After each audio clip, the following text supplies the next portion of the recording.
Për agjëruesin ka një lutje që nuk i refuzohet.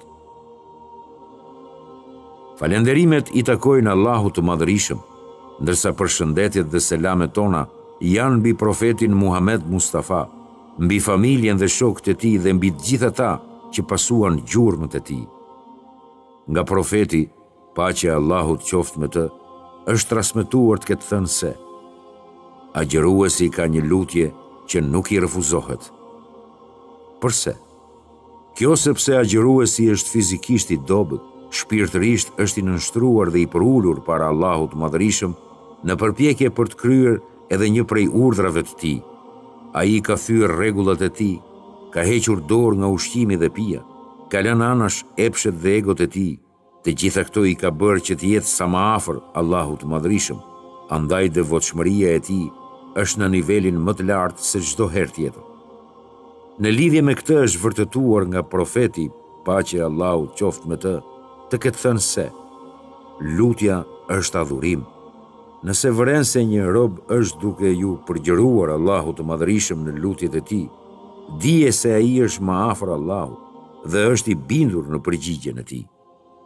Prej sahabëve, Allahu i Madhërisëm qoftë i kënaqur me ta, është transmetuar se kishin pyetur një herë profetin, paqja e Allahut qoftë me të, nëse Allahu është afër që t'i luten apo larg që ta thrasin.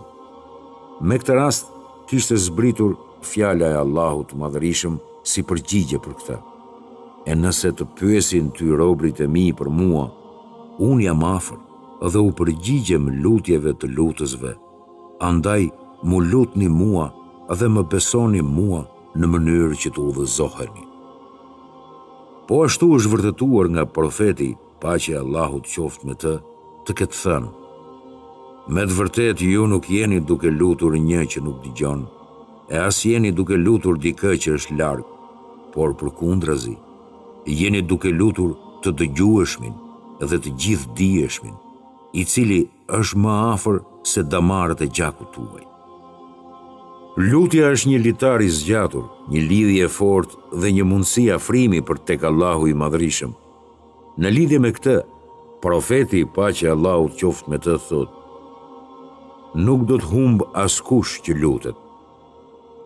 Allahu i Madhërisëm na fton që ta lusim dhe kërkon prej nesh që të kërkojmë prej tij për atë që kemi nevojë.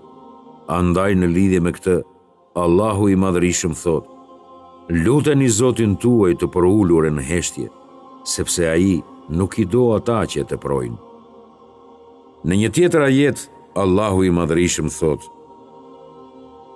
Zoti juaj ka thënë: më thirrni mua, unë ju përgjigjem, e ata që nga mendjemadhësia i shmangen adhurimit ndaj meje, do të hyjnë të nënçmuar në xhehenem.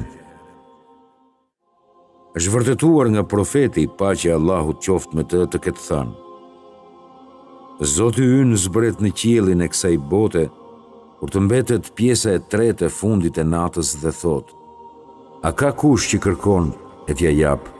A ka kush që më lutet e t'i përgjigjem? A ka kush që kërkon falje e ta fal? Muaji i Ramazanit është muaji i lutjes, muaji i përgjigjes, muaji i pendimit dhe muaji i faljes.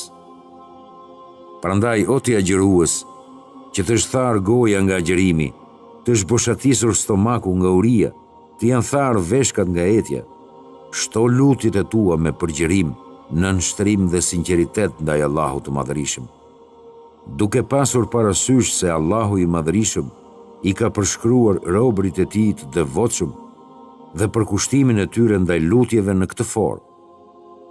Ne ja pranuam lutjen e tij, ja dhuruam atij Jahjen dhe ja përmirësuam bashkëshorten atij.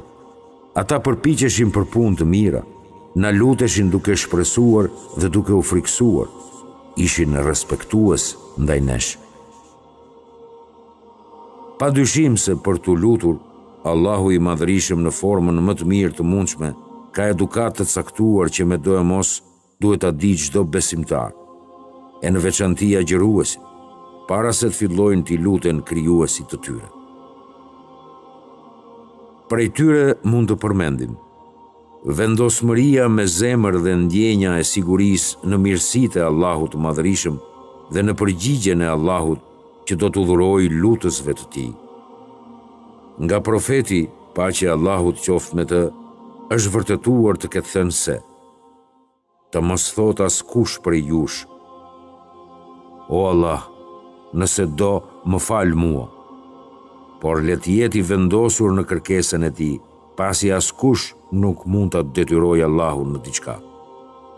Lavdrimi, madhërimi dhe falënderimi ndaj Allahut të Madhërisëm dhe përshëndetjet dhe selamet ndaj profetit, paqja e Allahut qoftë me të, në fillim, në mes dhe në fund të lutjes. Koha e pranimit të lutjes, siç janë pjesa e tretë e fundit e natës, kur njeriu është në sejdë, mes ezanit dhe ikametit, në fund të namazeve, në orën e fundit të ditës së xuma, pas namazit të ikindis, ditën e Arafatit e të tjerë.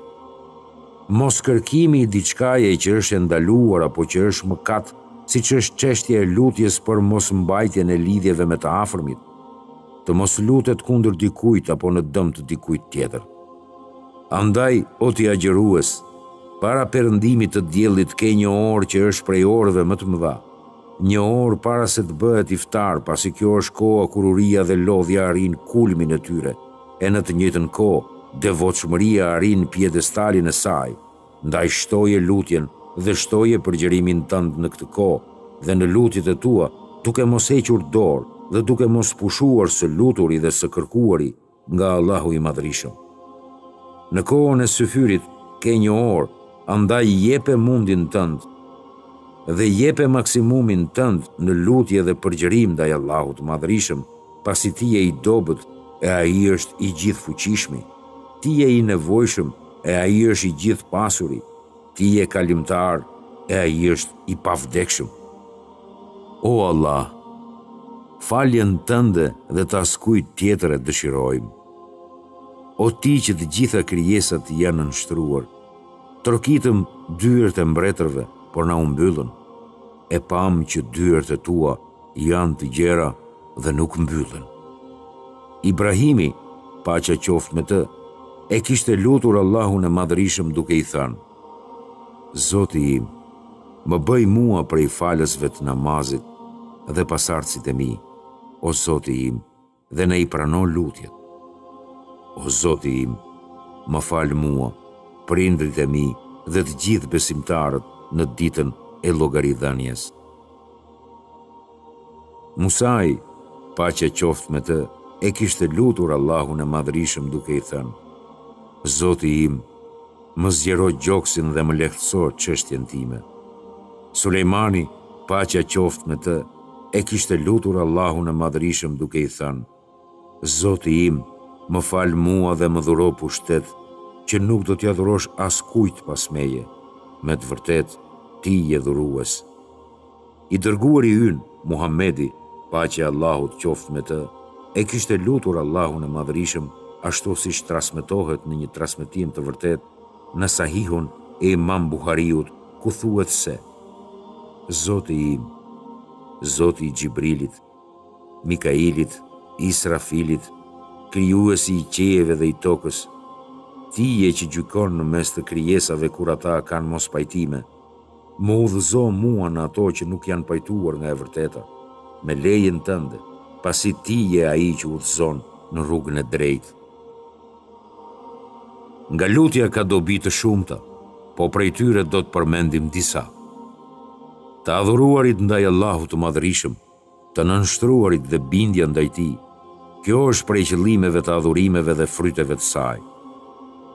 Adresimi i kërkesës, qoftë kjo për dhurimin e ndonjë të mire apo për ndalimin e ndonjë të keqeje, duke pasur parasysh se këtë të drejtë, këtë kompetencë dhe këtë mundësi nuk e posedon askush tjetër përveç Allahut të Madhërisëm.